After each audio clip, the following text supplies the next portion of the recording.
Hello, beautiful spiritual beings. It's B from Being Blissfully Zen. Welcome to my channel, and may you open up to your full spiritual potential now. There is a phase of spiritual awakening that almost no one prepares you for. It's not the blissful part. It's not the synchronicities or the clarity or that feeling of finally coming home to yourself. It's something much quieter than that. It's the subtle loneliness that can follow expansion. And if you've been feeling that lately, I want you to know that you're not doing anything wrong. This isn't a setback. It isn't a sign that you've disconnected or gone off track. It's actually a very natural part of integration. When we first begin to awaken, there's often a sense of relief. You start seeing your patterns clearly. You realize you don't have to abandon yourself to belong. You begin self-sourcing instead of looking outside for validation. You practice detachment without disconnecting from people. You start to understand what it feels like to live in two worlds at once, grounded in the physical, but aware of the spiritual dimension behind it all. And for a while, that awareness feels expansive and empowering. But eventually something subtle shifts. You look around your life and realize that while you've changed internally, much of your external world still looks the same. The same conversations are happening. The same environments exist. The same dynamics try to pull you into roles you've quietly outgrown. And without trying to, you start to feel slightly different inside those spaces. Not better than anyone else. Not above it. Just different. Your nervous system becomes more sensitive. Loud environments feel louder. Surface level conversations feel heavier. You may notice yourself pulling back from gossip, from over-explaining, from rescuing people emotionally. You might feel less reactive, more observant, more centered. And while that's growth, it can also create a strange kind of distance between you and the version of life you used to participate in. There's grief in that, even if we don't name it. You're not grieving people exactly. You're grieving old identities. You're grieving the comfort of fitting in unconsciously. You're grieving the simplicity of not noticing every energetic undercurrent in a room. Once awareness expands, you can't return to unconscious participation.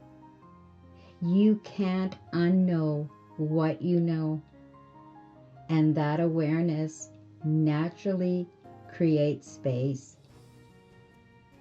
Sometimes that space feels peaceful. Sometimes it feels lonely. You may find yourself sitting with friends or family and feeling present, but not entangled in the same way you once were. You love them, but not merging with them. You care, but not absorbing their emotions. You see patterns clearly, but you don't feel compelled to fix them anymore. That's maturity in awakening. But what feels missing isn't a loss of something real. It's relief from being too entangled. We hear a lot about ego death in spiritual spaces. Teachers like Eckhart Tolle speak about transcending identification with the ego. But what often isn't emphasized is ego integration. The ego doesn't disappear. It reorganizes. It softens. It stops running the show. It becomes something you work with instead of something that controls you. And when that happens, many of the old dynamics that bonded you to others begin to shift. If you've bonded through overgiving, that changes. If you bonded through shared complaints, that changes. If you bonded through needing validation, that changes. And when those bonds loosen, it can feel like you're drifting. Not because you don't love people, but because you're no longer attaching through wounds. This is also where the nervous system comes in. Awakening isn't just philosophical, it's physiological as well. Your system is recalibrating. You're choosing presence instead of reaction. You're sitting with discomfort instead of immediately soothing it externally. That takes energy. That requires regulation. And sometimes your body will crave solitude while it stabilizes in this new way of being. There is a big difference between isolation and solitude. Isolation feels contracted and fearful, like no one understands me. Solitude feels spacious, like I am learning to understand myself. They can feel similar on the surface, but internally they're very different. One closes you down. The other allows you to integrate. If you're in this phase, I gently invite you to consider that what feels like loneliness might actually be sacred space forming around a new identity. When you stop self-abandoning, fewer people can access you in the old ways. When you stop rescuing, relationships that relied on that intensity may quiet down. When you stop shrinking, some rooms will feel different. That doesn't mean you're disconnecting. It means you're centering. One of the most tender parts of this stage is allowing others to stay where they are without needing them to wake up. You may see their patterns clearly now. You may see how fear drives certain behaviors, and part of you may want to pull them into awareness with you. But awakening also includes releasing that impulse, loving without controlling, witnessing without fixing, staying open without absorbing. When you no longer need to be understood in order to feel secure, something shifts. You become quieter inside, steadier, less dramatic.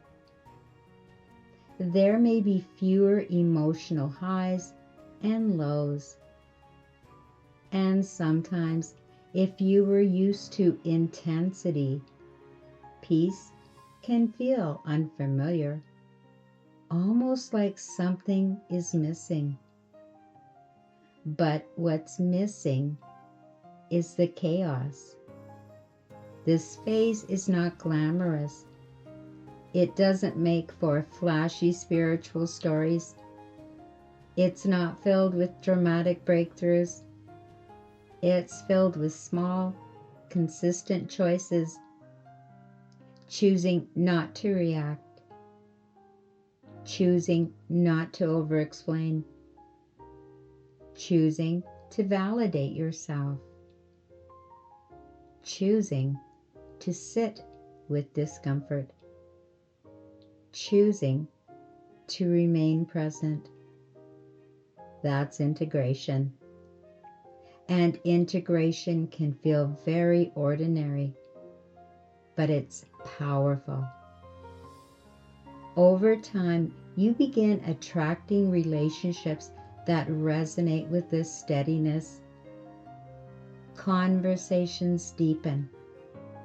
Silence becomes comfortable. You don't feel the need to explain your awareness. You simply are. And what once felt like loneliness slowly reveals itself as spaciousness. Space where your old identity used to operate. Space where self-betrayal used to happen. Space where you used to abandon your needs to maintain connection. That space now belongs to you. If you are walking through this season, be gentle with yourself. Don't rush to fill the quiet just to feel familiar connection. Don't collapse back into old patterns because they feel socially comfortable. Stay present. Let your nervous system adjust. Let your new identity stabilize. Trust that this recalibration is part of growth. Awakening isn't only about seeing truth. It's about becoming steady inside it. And steadiness can feel quiet. It can feel spacious. It can even feel lonely at first, but it is deeply peaceful. The loneliness phase of awakening is not the end of connection. It is the end of unconscious connection. It is the bridge between who you were and who you are becoming. And bridges are meant to be walked slowly. If you recognize yourself in this phase, take a breath and let that be enough for today. Awareness is the first layer of integration. Simply understanding that this loneliness has meaning can soften it. In the next video, I want to share gentle, grounded practices that can help you move through this stage with more steadiness and less self-doubt. Because awakening isn't just about seeing clearly. It's about learning how to live gently inside what you see. I hope that you enjoyed this video today. If so, please like, share, and consider subscribing to my channel, Being Blissfully Zen, for more spiritual awakening tips. So until next time, beautiful spiritual beings, be blissful, be Zen, and I'll see you soon.